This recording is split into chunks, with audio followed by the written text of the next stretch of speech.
Hello, this is Max Drake. I'd like to talk about this app. This is a follow-on from a previous video that I've done. I have a whole lot of information data. It's an inventory app with for a freezer. It has a category called all, which is the father or the parent of these children, which are the inventory through here. And they then have these items here that all belong to these. So these ones have this formula through here, which is children through here. I then try to make another parent-child situation where this one here for whom was the parent and this one here was the child. I've just had to change these letters because otherwise it goes Burko.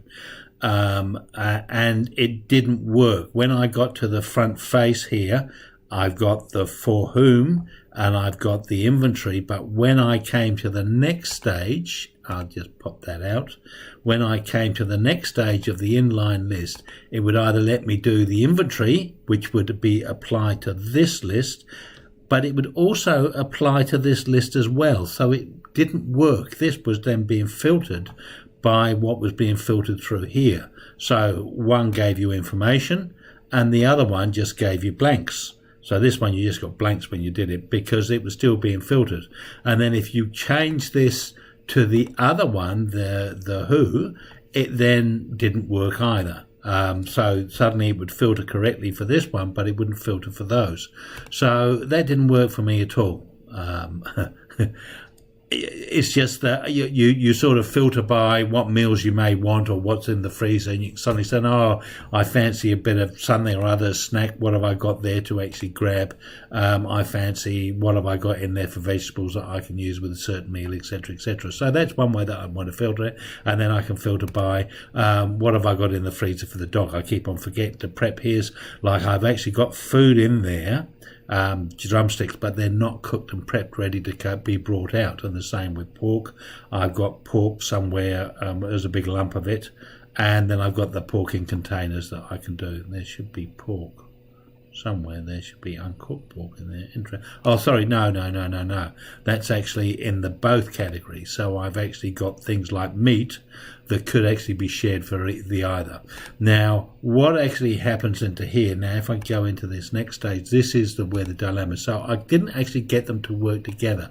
So it bothered me, and I did the video and I hadn't solved that issue there, so I sort of just breezed over it. But I feel uncomfortable about doing that, so I have to come clean. So on this one here, on this page, I've got category, which is the parent, and I've got children, and that part of the home screen works fantastic. So what I ended up realizing, I think Mark did one on anatomy, which was talking about parents and children and how you did that. And I think David did one on sorting. And what he did was he took one page which everything was a bit disorganized, and on another page he just linked everything across, and then he ordered it there, and he had a sorted column so that everything was sorted by a certain column and it was in order. So that's what I ended up doing here. I ended up I just copied the information across. So if you see, this is calling the first tab, inventory, and then it's just calling all the way down, because if we add anything on the end of the list, they'll be added onto this list here. And then I've just, instead I've just given this a basic header, and I haven't copied the headers across, but I've copied all the other data across down into here. And then in this one, I'm using the child of this one here, for whom is the parent, and these are the children. So I've just said these are the children of these, then we can look down onto these ones. So if we go to the home screen, we have who is inventory 2, for whom multiple, and then we're only looking at the for all column. In the inventory, we're looking at the inventory category, and we're looking at the all. So the all is the top level of the things that we have, and then when we drill down, we get the next level of information. So we get the children of the children, or whatever it actually goes into. Doesn't matter. Now the thing which I've got on here is that if I go into here, come on, go into one of these, Now I want to do one here, which is these ones here, which are misspelled. I've added a couple of lines onto the end here, which are dummy lines, because this is actually a live, my life thing here, so I don't want to stuff it up. I've just put these two on the end here. Now I can actually come into this sheet here, because I'm coming through this category here, I'm coming onto this sheet inventory here, and I can go through, and if I change something here, oops, no, I don't want that. Where was my, see there, I got distracted again.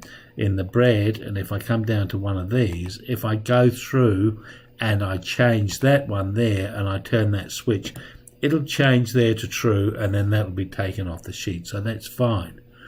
But if I try doing the same thing through on here, and I think I put them under both.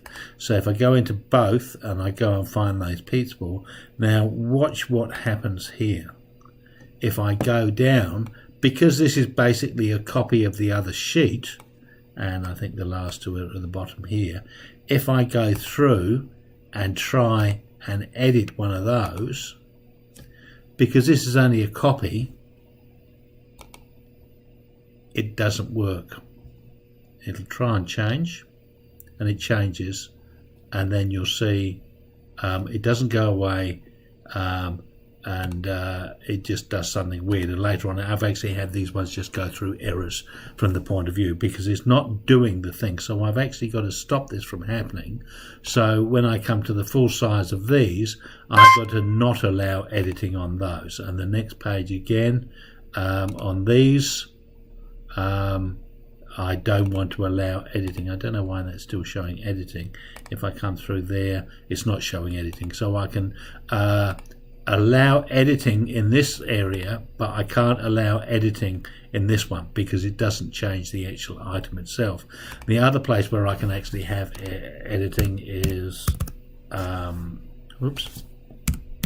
in the inventory list, which is the main list, you see. And the other thing there is, if we just pop this back again and just go back to the inventory list, you see that's true, and these are still sitting as false.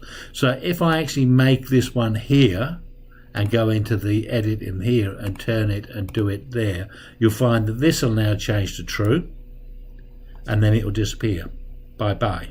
And so you've got to be careful about that, the switches and what you can do.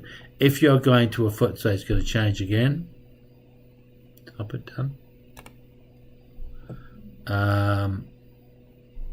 Change to true, and off it go. But it won't do it in the inventory too. You see, this is still sitting here, and the only thing I can do to protect this, well, now I've actually stopped them from being able to edit in that process, so that one will go away. But the only way that I was actually thinking that I could do that is to run a script which would go in and recopy all of these into these headers through here, so it refreshes that whole page. So it doesn't come back, because I was getting some other errors through there. So just a little tale of caution of, yes, there are ways to do things, but they come with consequences. So for these ones, they won't. I can't edit through here. But at the top level, I can edit through here, and I can do my switches. So, and that's the thing with if you've got two parent children and you're trying to do it across two sheets, because at the I haven't got children of children. These are just this is just one. These are of equal weight. And again, preparation, all of these three things here are of equal weight. So it's just a hierarchy thing, and the only way that I can actually make them work is to create copies of those sheets and then prioritize which one's children and which one's one of that. I hope that's been of interest to you. It's not a wow fun feature and things like that, but it's just to help stop things from breaking. If you found the video useful, can you please give it a thumbs up? Thank you very much for watching.